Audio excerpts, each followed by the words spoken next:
vitória em Cristo Jesus, a bondade e a misericórdia de Deus, a sua graça nos conduzimos essa noite, de estarmos aqui com os irmãos, você também, feliz, grato a Deus. Ele agradeceu o anjo da igreja, pastor Marcos, que já nos antecedeu, somos conhecidos de longas datas, né? Agradecer a Deus pela vida da minha família, minha esposa, minha filha. E feliz por conhecer os irmãos. Fiquei feliz aqui de ver essa noite com o irmão Júnior. Um carinho muito grande pelo Júnior, também conheço o Júnior há um bom tempo. O Júnior parece que eu mudo, né? Espalhado, não mudado. Não, né? E me alegrei muito. Eu cheguei, dei um abraço nele. Pude perceber os seus filhos, né? Me alegro muito, irmão. Conheci Júnior, seus irmãos, seu pai, né? Dá uma satisfação aí no nosso coração, irmãos. Estamos com os irmãos essa noite, principalmente no privilégio de ministrarmos a palavra de Deus. Nessa oportunidade que nos foi confiada, quando nos foi confiado o convite do anjo da igreja, o mensageiro pastor Marcos, nosso coração, preocupação, porque é com temor e tremor que pregamos a palavra de Deus, né? Não é lisonjeio, palavras ao vento, com temor e tremor. Quando soube que eu ia conhecer a comunidade, os irmãos, a comunidade Morrinhos, nosso coração se alegrou. Pedi a Deus uma palavra, peço, você que é um exemplar da Escritura Sagrada, por gentileza, abra comigo em Atos dos Apóstolos, capítulo 16, do 23 ao 26. Depois estaremos rapidamente lendo Hebreus 13 e 15. Leitura um pouco extensa, mas faz necessário. Atos dos Apóstolos, capítulo 16, verso 23 ao 26, nos diz assim a palavra do Senhor. Depois de ter-nos espancado muito, os jogaram na prisão, recomendando ao carcereiro que o vigiasse com toda a atenção. Havendo recebido tais ordens expressas, ele os lançou no cárcere interior e lhes prendeu os pés no tronco. Verso 25. Por volta da meia-noite, Paulo e Silas estavam orando e entoando hinos. De repente aconteceu um terremoto tão violento que os alicerces da prisão foram abalados. No mesmo momento, as portas se abriram e as correntes que prendiam a todos se soltaram. Louvado e engrandecido seja o nome do Senhor. Pode deixar sua Bíblia em Atos 16, onde vai ser a explanação da palavra que está em nosso coração. Apenas para jogar luz no que eu vou comentar com a igreja essa noite. Carta aos Hebreus 13. Não é só louvor. Não é só um louvor. Existe louvor que você pode louvar na sua casa, cantando pelo caminho. O texto aqui fala confessar o nome do Senhor Jesus.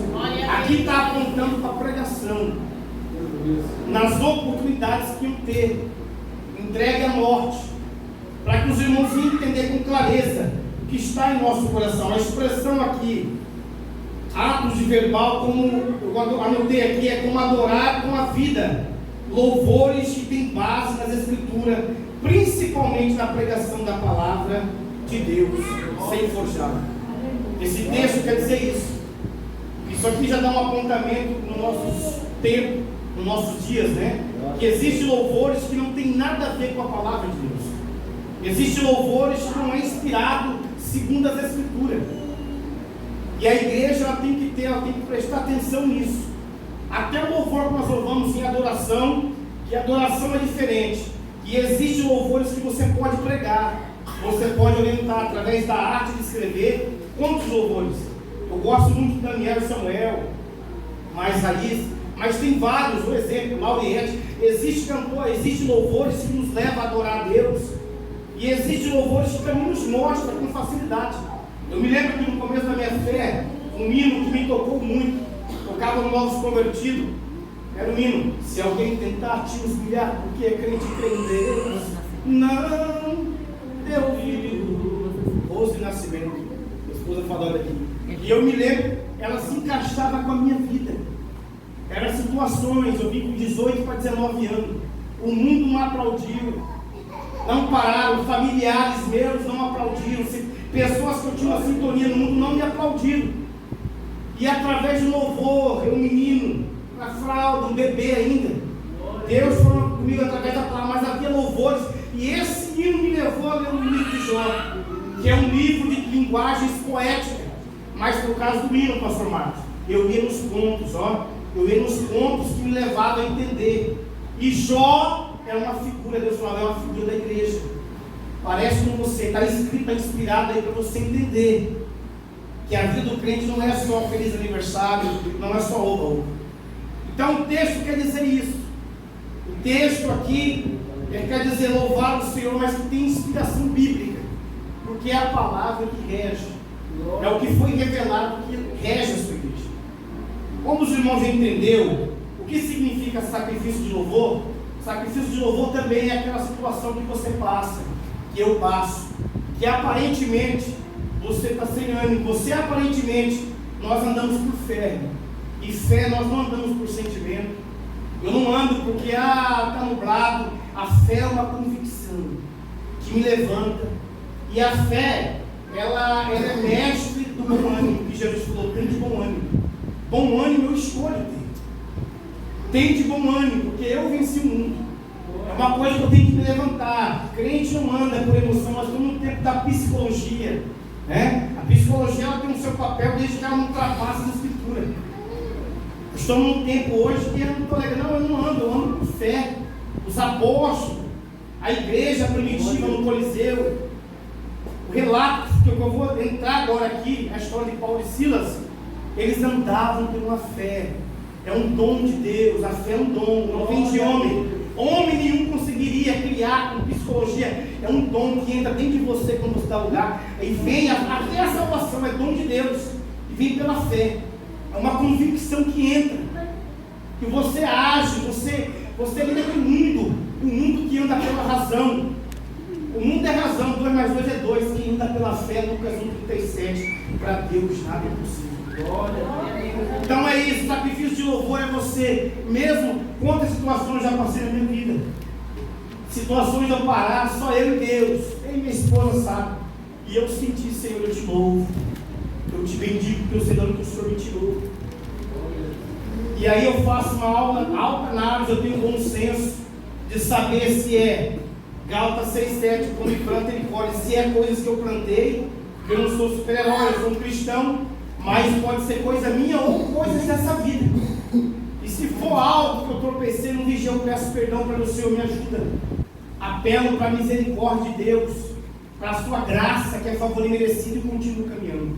E se for algo que aconteceu na caminhada, eu agradeço pelo mesmo sem entender. Voltando em Atos 16, os irmãos entenderam o que é sacrifício de louvor. Mesmo em tempos difíceis, Deus exige que nós confessamos o seu nome. E naquele tempo, confessar o nome do Senhor não é brincadeira, irmãos.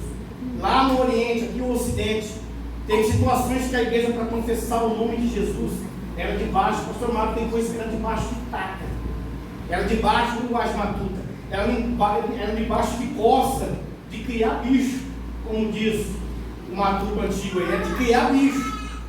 E podiam entregar a sua vida. Não é que tem hora que nós passamos aqui, nós percebemos isso, está registrado na Bíblia, isso é em Atos Apóstolos, nós percebemos. E Deus, por fim, nessa visão, dessa adoração, veio um tema no meu coração que eu quero compartilhar com a igreja do Senhor. Eu quero falar sobre prega com o sacrifício e a palavra de Deus. Quero dizer para cada um de nós aqui, pregue, mesmo em dias difíceis, pregue com o seu sacrifício. Seus familiares estão te vendo, seus familiares estão te observando, e é por causa dessa graça, desse Espírito, que você vai conseguir passar por isso. Paulo chegou a dizer que nós, ele como apóstolo, mas era um referencial para a igreja, nós éramos espetáculos do mundo. Então o tema pregue com sacrifício, dias maus, dias difíceis, na tribulação, e com a palavra de Deus. Nós vamos entender isso em Atos 16, peço que os irmãos observem na escritura aí.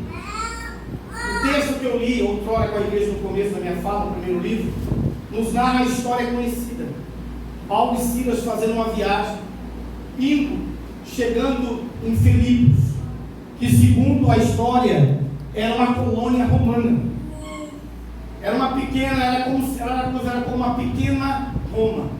Paulo faz essa viagem a Filipos, e ao chegar, uma história conhecida, e algumas observações que Deus colocou no meu coração. A primeira observação: Paulo, ao chegar nessa cidade, esse relato que eu li com os irmãos, de conhecimento, havia uma jovem que dava grandes lucros para aquela cidade. Eu imagino aquela colônia mais ou menos do tamanho da cidade de Chapada dos Guimarães, ou a mesma comunidade aqui de Morrinhos. E segundo alguns estudiosos, havia empresários e até alguns que segundo poderiam ser sacerdotes romanos. Aquela jovem, ela tinha um espírito de adivinhação. E segundo, quando Paulo chega, ele vai ao caminho da oração, e por dia aquela jovem começa a vir. E o que eu acho interessante, pastor Marco, olha o discernimento, olha quem tem compromisso com o evangelho, olha como que o mundo espiritual é real. Essa jovem, ela começou a evacionar. Ela começou a falar para Paulo e Silas, Paulo, e para toda a multidão: esses homens aí, eles anunciam o caminho do Deus vivo. Que há de mal nisso? Esses homens aí, Paulo pregando, Paulo foi com o intuito de pregar naquela cidade, e essa mulher que era respeitada, ela tinha esse espírito que trazia lucros. Segundo alguns eruditos, ela tinha mais de 10 senhores, uns comentam que tinham 13 senhores. Essa mulher era como era como uma empresa com ações. Ela tinha mais de 13 senhores. E havia um espírito semelhante, que alguns comentam, cigano, alguma coisa assim. Ela tinha um espírito de adivinhação. E o texto fala que Paulo, indo para a oração com Silas, devido muitos dias, não foi um dia, muitos dias, Paulo por ter o discernimento. O que eu acho interessante, a posição, a postura de Paulo. Porque Paulo percebeu que aquela moça não foi nada demais, mas Paulo sabia, ele tinha conhecimento que uma alma vale mais que o mundo inteiro. Aquela jovem era aprisionada, aquela jovem era escrava. E a primeira observação que eu coloquei aqui, nós temos que recebemos como igreja. Você vai entender que a primeira observação, o versículo 16, do capítulo 16 diz: e aconteceu que, indo nós para um lugar de oração, nos saiu ao encontro uma jovem escrava, que estava tomada por um espírito que usava para, na minha linguagem, prognosticar eventos futuros. Dessa forma ela arrecadava muito dinheiro para seus senhores por meio da adivinhação. Primeira observação: Paulo, aqui como a igreja, ele recebeu uma retaliação. Quero preparar alguns irmãos que estão aqui com temor e tremor de ver no meu coração. Ainda, olha, aquela jovem escrava, ela foi liberta, viu? Ela foi liberta. Eu quero dizer para algumas pessoas aqui que os seus dias, essa história aconteceu, mas ela acontece nos nossos dias. Isso acontece com seus familiares. Quem está andando com Cristo, houve uma retaliação. Paulo percebeu, e Paulo aqui é um arquetipo também daquela, um apóstolo, um arquetipo da igreja. Paulo teve o discernimento. Aquela jovem, ainda que elogiava, não era da parte de Deus. E Paulo sabia muito bem, para essa guerra que ele foi chamado, quem é o seu inimigo. Satanás trabalha com estratégia. O inimigo trabalha, ele não vai vir com tridente, com o olho cheio de fogo. Ele trabalha com elogios, familiares, parentes. Isso você tem que ter um equilíbrio para andar com Cristo. Esse sentimento aqui foi meio familiar.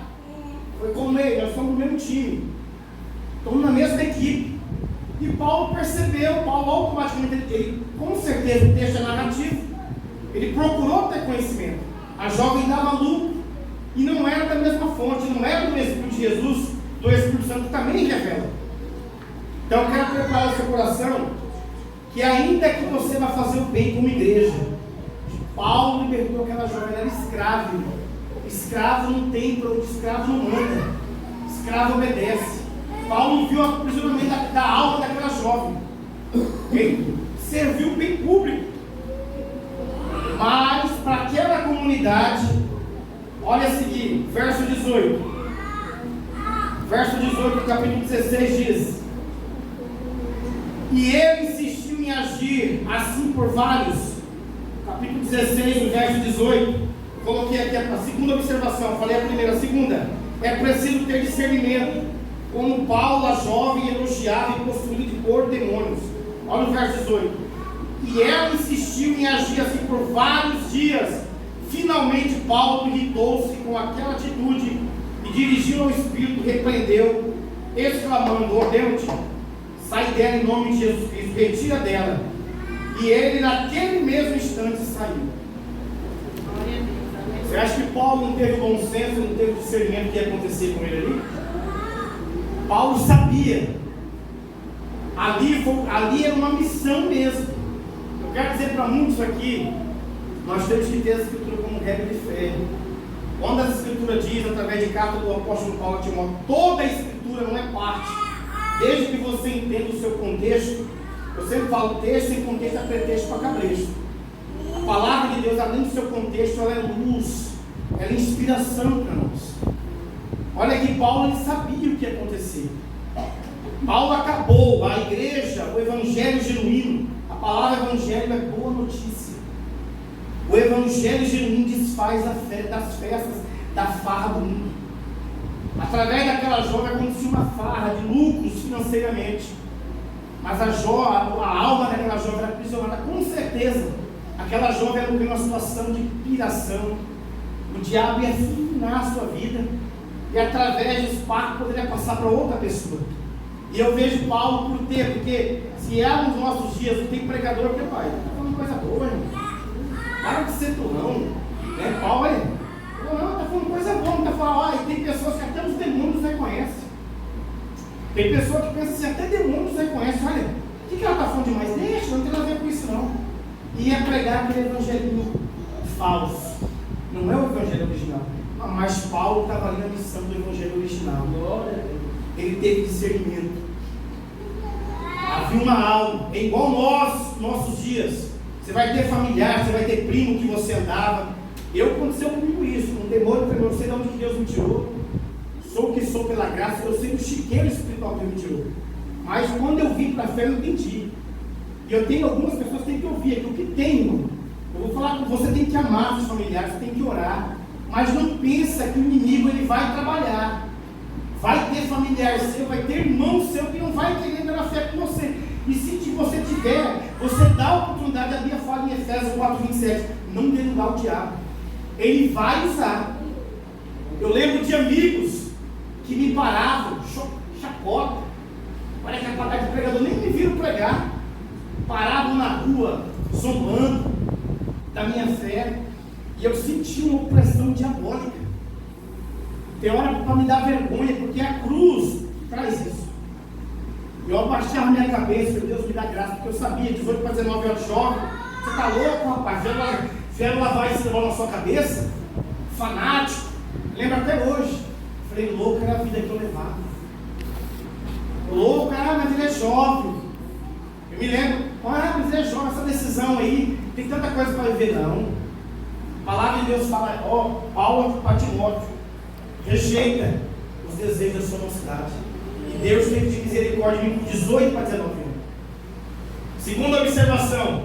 Terceira, a esperança desse mundo sem Deus é o lucro e o dinheiro, a cobiça e a ganância. A história fala que os senhores da moça, por não querer mudar de vida, perderam o lucro e ficaram loucos de raiva. Observa o verso 19 do capítulo 16. Quando perceberam que a jovem não havia, quando Paulo falou, sai dela, os senhores ao observar e sabiam, eles tinham entendimento. Aquilo ali era algo desleal. Quando percebeu que a fonte acabou, ficaram enlouquecidos. E eu quero dizer para alguns, para todos nós aqui, não se iluda. Esse mundo, se não tiver em Cristo, a participação é mamão. Tem até que no nosso meio em comunidades, pessoas que vêm e acham que Jesus veio morrer numa cruz para dar Lamborghini para ele. Jesus veio morrer na cruz para te salvar. Versículo de prosperidade na Bíblia é Mateus 6,33.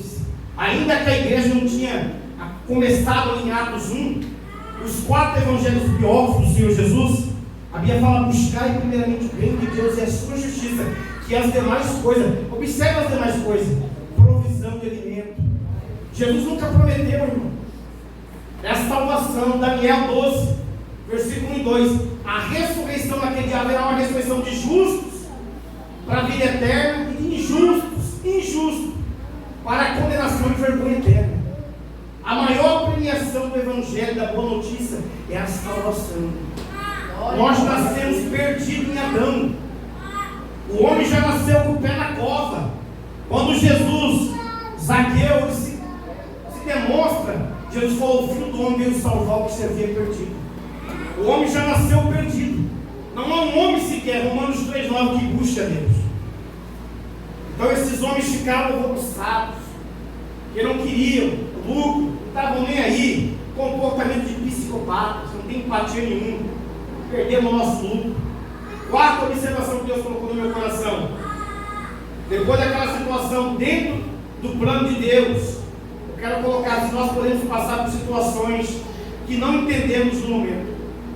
Paulo e Silas imediatamente, aqueles que podiam ser sacerdotes e empresários, foram até o poder representativo, o poder executivo, e lançaram a mão dos dois e prenderam, foram açoitados. Eu quero dizer para muitos de nós aqui, nós podemos passar por isso. A palavra de Deus diz em João 13,7, Jesus estava diante de uma situação de Pedro, quando ele foi lavar os pés de Pedro. Pedro, ele estava em processo, aquele jeitão meio de legalista, meio, falou: Senhor, você vai me lavar? Você não vai me lavar não, se eu não te lavar, tu não tem parte comigo, Pedro. Aí ele não é bobo, ligeiro, não, lava a mão também, a cabeça, não, você já tomou banho, é só os pés.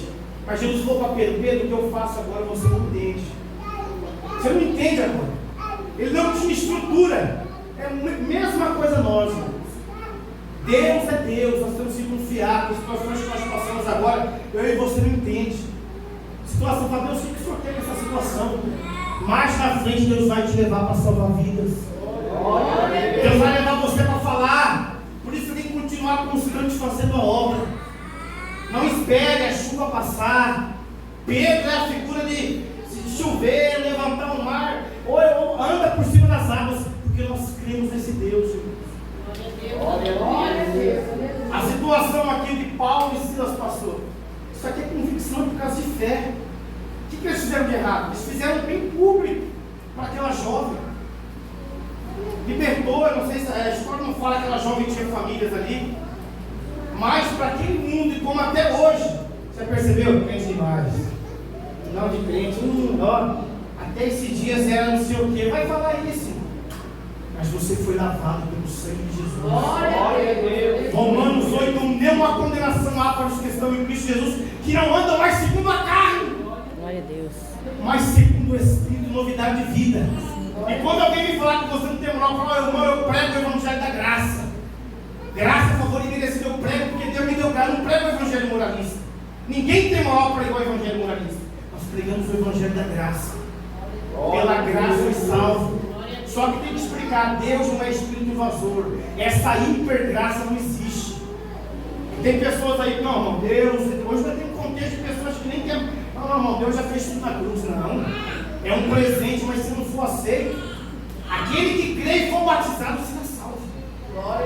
E tem lugares aí que, na humildade, irmão, Deus me conhece.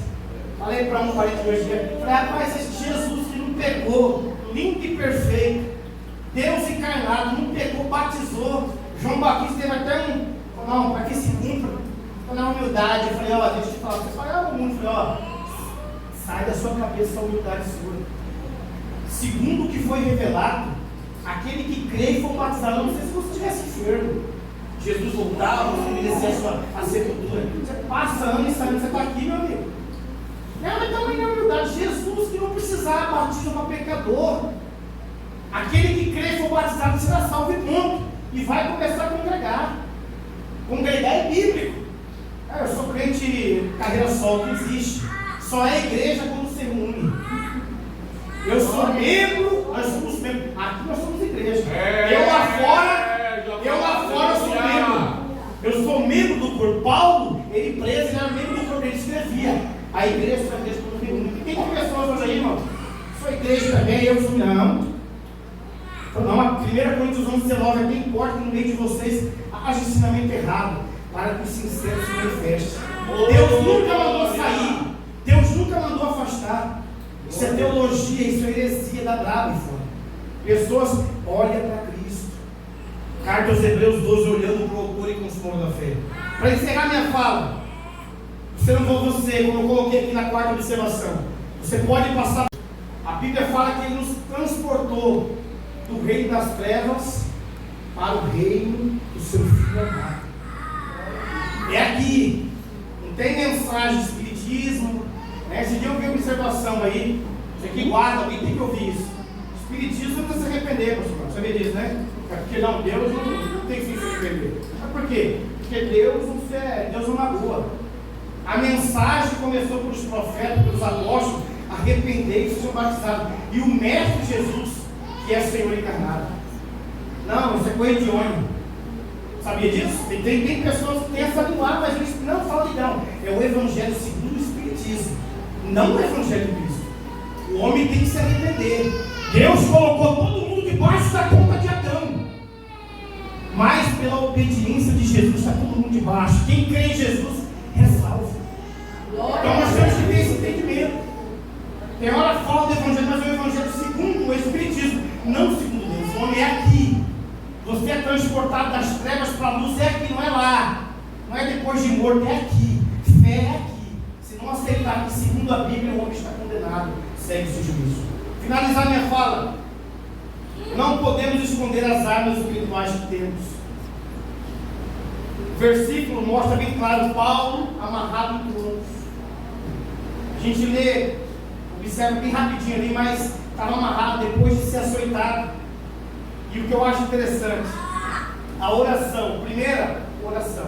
Eu vi o pastor Marco mandando, eu achei interessante, a oração. Paulo estava orando e não era para se mostrar não. Não era oração, ali ele estava orando, agradecendo a Deus, não entendo, Senhor, mas estamos no centro da sua vontade. E ao orar ele começou a agradecer a Deus. E o que eu acho, havia presos ouvindo. Presos ouvindo. E ele ali agradecendo a Deus, porque Paulo, eu tenho certeza que ali se chegou ao fim deles, é o sentimento que nós temos que ter, irmão. Porque tem um evangelho que parece, né, doce, doce, doce. A vida é um doce, né? Você vai lembrar Xuxa 186, assistia He-Man, né, Thundercats, falar isso aqui, isso é coisa de utopia, né? Doce, doce, feliz ali, não. Isso é doce, na vida não é doce, não. Em Cristo nós podemos ser mais do que vencedores. Mas, olha o texto, eles começaram a orar. Oração vem de falar com Deus, agradecendo a Deus. Começaram a cantar hinos com palavras da Escritura, porque é a palavra que vai te firmar. Eu peço que eles se coloquem de pé, por gentileza. É a palavra que vai te firmar. Não é gibida mônica, não é a conversinha, é a palavra. Quando você lê o texto, a palavra que vai te dar firmeza. Eles cantavam hinos. E para finalizar, Deus muda o ambiente para cumprir a sua obra. Deus mandou o reboliço, todos conhecem. Segundo a história, na Macedônia não podia ter terremoto, sabia disso, né? Os irmãos têm conhecimento que é a placa tectônica. Os irmãos sabiam disso? E havia uma placa tectônica só. E segundo alguns, até como mas não podia ter cientificamente. Mas Deus está pouco se lixando para isso, irmãos. Houve um terremoto. E o que eu acho interessante, Deus mudou o ambiente. Os presos, olha milagre, quem conhece preso, nós conhecemos o mundo paralelo aí. Minha mulher é polícia penal. Um preso não fugir, né, minha gata? É milagre, irmão. É milagre, né? O senhor Marco é um homem de bagagem, tem experiência, faz evangelismo. Um preso não fugir, irmão, eu também tenho conhecimento, é milagre. Os presos não fugiram, abriram as cadeias. Olha o milagre, você imagina? Quem conhece que isso é o maior milagre. Não fugiram. E depois aconteceu um milagre na vida do carcereiro, que pedindo luz, falou que eu posso para ser salvo. Um texto muito conhecido. Creia no Senhor, será salvo tu e tua casa. Para finalizar minha fala, a Bíblia fala que Paulo, ele levou Paulo para sua casa, as filhas que Paulo tinha, e o texto fala que Paulo pregou para ele e toda a sua casa. Foram batizados. É a palavra, irmão. Paulo, ele usou a expressão, mas Paulo pregou para ele. E com certeza pregou Jesus no madeiro, que era o único Salvador, que não havia a mensagem simples. E naquela noite, Paulo, eu observei o pastor falando aqui, ó, dentro da sua casa, terreiro que não tem galo, eu quero. Vou usar uma expressão matuta. Quem canta é frango e franguinha, como diz o linguajar da roça. Terreiro que não tem galo, quem canta é frango e franguinha. Até seus filhos depender de você, você que tem que conduzir. O carcereiro ali, Paulo veio, chamou a família e falou, nós vamos ouvir aqui, ó. E papai, eu tenho certeza, pai, o que o senhor acha? Aí todo mundo já tinha entendido, Jesus é o Salvador. Vamos batizar na mesma noite. Então Deus conta com você. Ainda que essa psicologia aí fora, a palavra que o pastor falou que foi forte. Provérbios 22:6, ensina o menino o caminho que deve andar, porque quando for grande ele não vai desviar o caminho. Faça a sua parte. Se amanhã depois não depende de você, ele com Deus. Amém? Então dê essa palavra com a igreja com temor e tremor. Pregue no sacrifício, na dor, onde for, testifique do Evangelho e pregue com a palavra de Deus. Fale a palavra. A palavra, vai conversar, prega a palavra tem o poder. Ela, através de Deus, ela vai cumprir o seu propósito. Prega o Evangelho que Jesus deixou a boa notícia, que a porta é estreita, que Ele é o único Salvador. Ensine que o Evangelho é exclusivista, só Cristo é o Salvador. Não há mediações, não há parceria, não há primo, só Ele é o caminho mediador entre Deus e os homens. Assim eu devolvo a direção. Glória a Deus. Quem pode dar glória a Deus, irmão? Glória a Deus.